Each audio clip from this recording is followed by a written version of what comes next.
straight into the roof of the net. Nice one. Straight down the middle. So a good performance. Hello and welcome to Firstpost. I'm Rupha Ramani. Let's get started.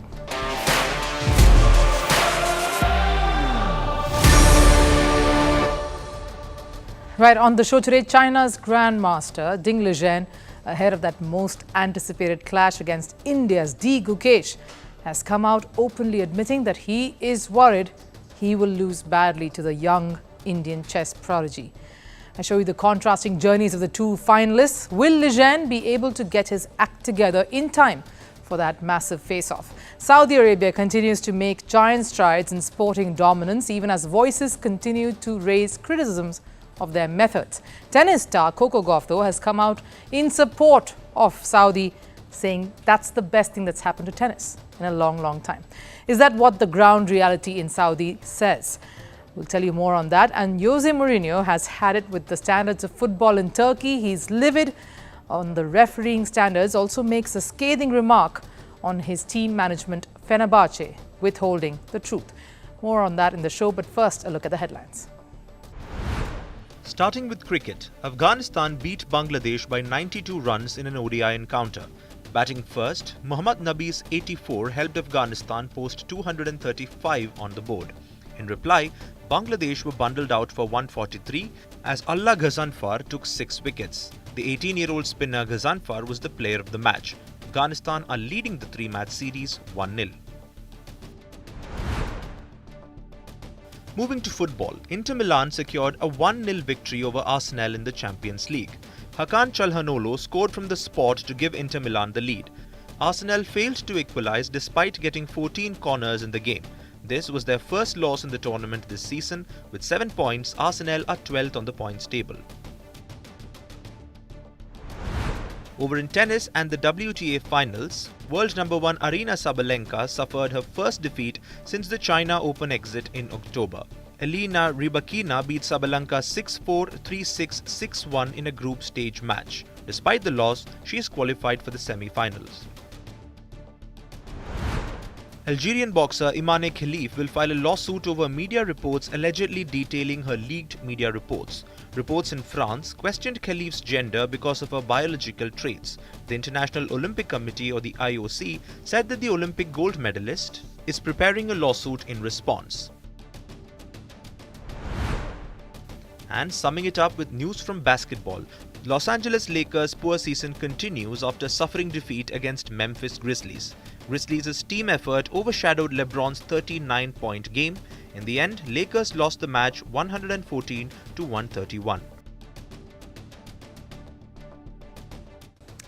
Jose Mourinho's roller coaster ride in Turkey with club Fenerbahce continues. But with every passing day, the special one comes up with special ways to express his discontent towards the Turkish league. At times, it's the standard of the league itself. On most occasions, though, it's the refereeing standards that riles up the Portuguese manager. So much so that Mourinho is now regretting his decision of coming to Turkey and has blamed Fenerbahce for not telling him the full truth. I blame the Fenerbahce people that brought me here. They told me only half of the truth. They didn't tell me the whole truth. Because if they tell me the whole truth, I won't come. We know Mourinho has the taste for drama. He loves it. He can make seemingly serious accusations come out quite funny. But maybe there's more to this. These remarks, in fact, came despite Mourinho's side Fenerbahce winning the match against Trabzonspor 3-2. The victory came 12 minutes into injury time. Now imagine what would have happened had Fenerbahce drawn or lost that game. But before we go there, let's look at what made Mourinho this furious. During the game, Trabzonspor was awarded 2 penalties, while Fenerbahce claim for a spot kick was waved away. And given how competitive Mourinho is, he wasn't amused with the refereeing decisions. So when his side won the match, he celebrated his side's victory like this.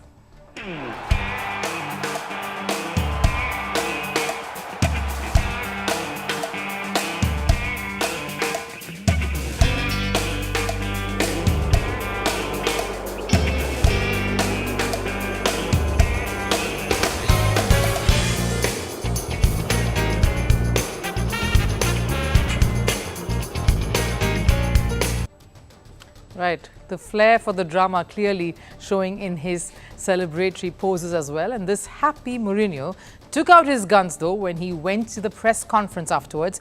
First, he blamed his own management, Fenerbahce, for lying to him, and then attacked the Turkish league and called it below par. Nobody abroad wants to watch the Turkish league. Who wants to watch this Turkish league abroad? Why should they see this? It's too grey, it's too dark, smells bad. Mourinho launching into a full-blown attack of the Turkish league because when Mourinho joined Fenerbahce, he was given the grandest of welcomes, an unveiling bigger than what many footballers get.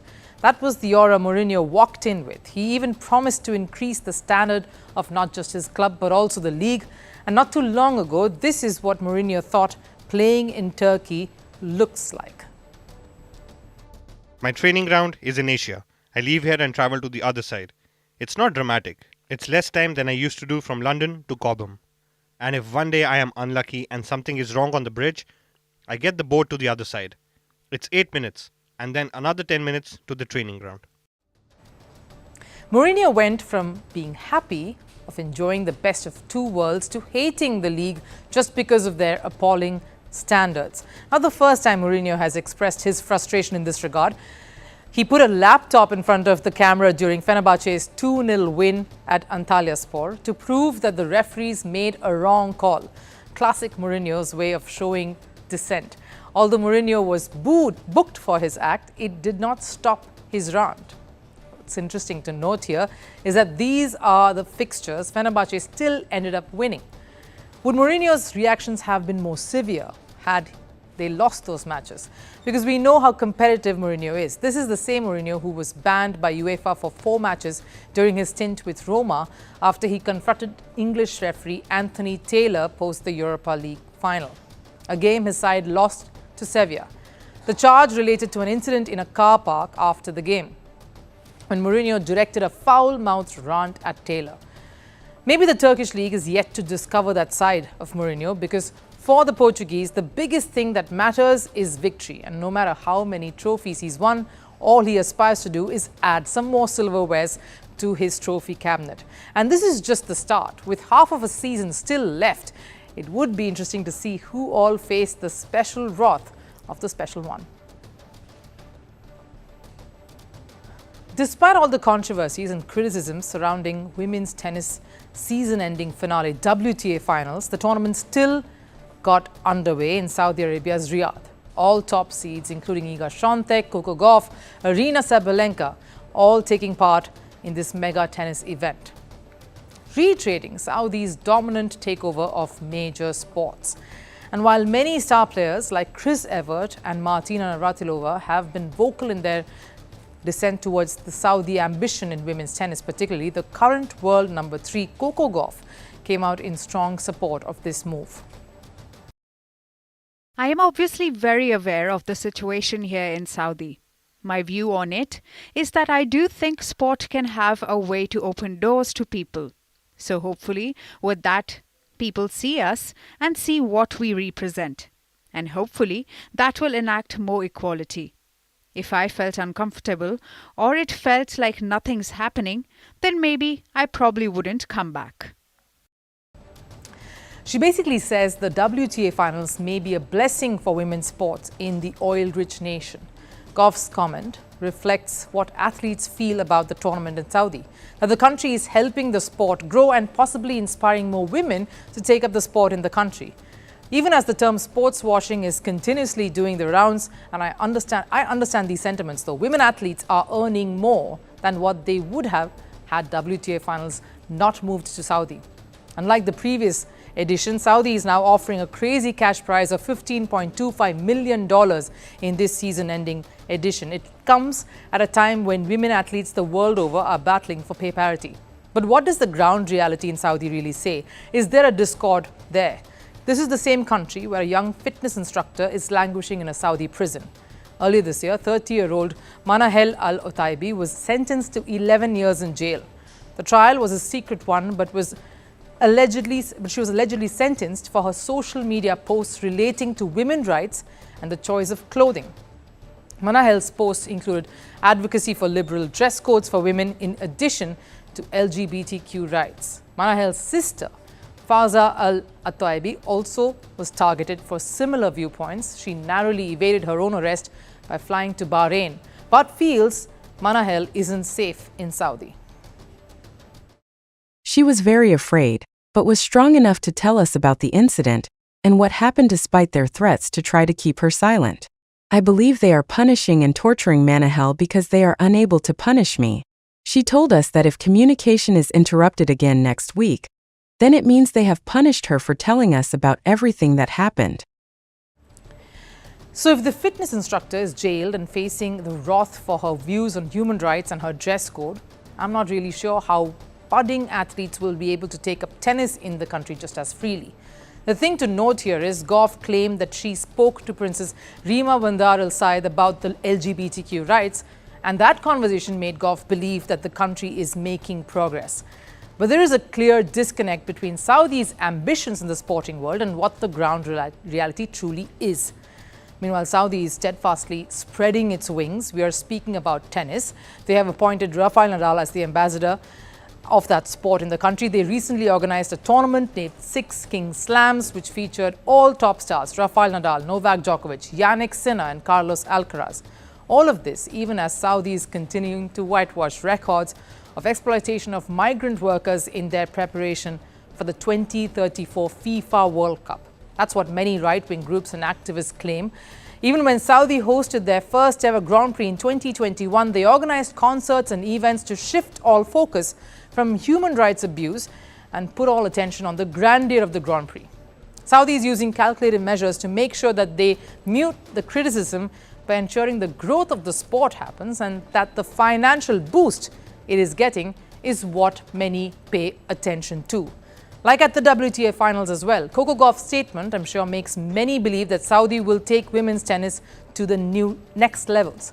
But will that really translate to a massive change for the women athletes in Saudi?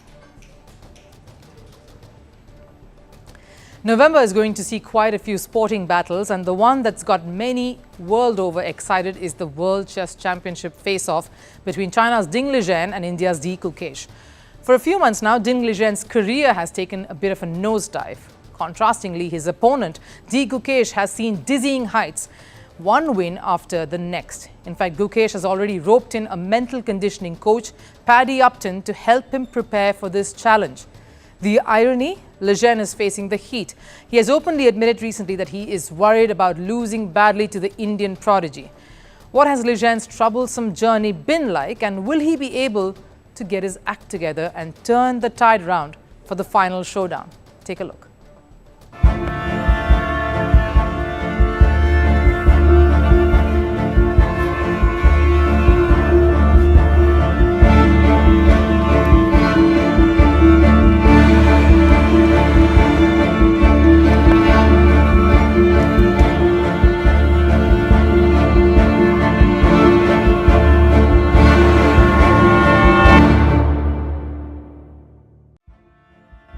Di Gukesh and Ding Liren are gearing up for the World Chess Championship finale. The duo will compete in a 14-match day competition in Singapore later this month. But is the quest to be crowned the world champion an even one? Because the build-up to the mega finale has been quite different for the two finalists. On one hand, Gukesh is high on confidence given his impressive run through the year. And on the other, Liren has already put his sword down and is worried about an embarrassing loss. I'll be the underdog approaching this match. I'm worried about losing very badly. Gukesh is in top form recently. He's the best player in the Olympiad. I hope I can become a totally different player. At least to fight, to slow down his pace, to have some winning chances. Given the kind of form Gukesh is in, he is the favourite walking into the tournament. The 18-year-old dominated the candidates tournament and the chess Olympiad earlier this year, which made prominent voices feel that Gukesh will become the youngest to be crowned world champion. And Liren himself is accepting that he is the underdog. That too just days before the intense showdown. This just goes to show the mental state the current world champion is in. Liren came back after a long break due to mental fatigue earlier this year. And following his comeback, he isn't the same force that he once was. Lijian is in the middle of what he calls his longest unwinning streak. The Chinese player hasn't won a classical game since the Tata Steel event in the Netherlands at the start of 2024. And more than the results, it's the mental barrier that Lijian is stuck in. In many ways, the mental roadblock is responsible for the slump the current world champion is experiencing, something even world number 1 Magnus Carlsen has highlighted. I think people realize that the World Championship is a very tough thing. What I think happened with Ding is that he has not completely recovered from that World Championship yet. You can sense when Ding plays that he is lacking confidence. He's apprehensive in his play. It's not just confidence that Lijian is lacking in his game. He's also showing all the signs of a lack of interest and frustration because of the results this year, which has the world champion down in the dumps. Maybe I'm not so eager to play. I don't have this ambition to win the game. Every time I came to the playing hall, maybe I was not in a very good mood. And after the game, especially if I drew the game, I realized I missed a huge chance. I'm not so happy with the results. This goes in a circle from time to time. Lijian's season is exactly the opposite of how Gukesh's career is shaping up to be. The Indian Grandmaster is on the upward trajectory, working on every aspect of his game, converting those wins into confidence and adding more tactics with each game. Gukesh is leaving no stone unturned in his quest to become the world champion. He has even hired mental coach Paddy Upton to strengthen the psychological aspect of his game. The South African coach was part of India's cricket team which won the World Cup in 2011, and Upton has a long history of being involved with Indian athletes. He was part of India's hockey team which won a bronze medal in the recent Paris Olympics. With Upton's rich experience, he stands to be the right coach to help Gukesh prepare for the crunch moments at the World Championship. Combined with his winning streak and Upton's coaching, Gukesh's Chinese counterpart has a lot to worry about. Confident, composed Gukesh is ready to walk out and face Lijian with more tricks than we've ever seen before. The only silver lining for Lijian is the fact that his last win came in a tournament where he beat Gukesh. But will the memory of that victory be enough to inspire an underconfident Lijian? Because Gukesh won't go easy on him. The Indian is looking for redemption. Gukesh is coming for the historic title to cap off an already amazing year. That wraps it up here on Firstpost today. I'll see you again tomorrow, of course, but for now, do take care. Bye-bye.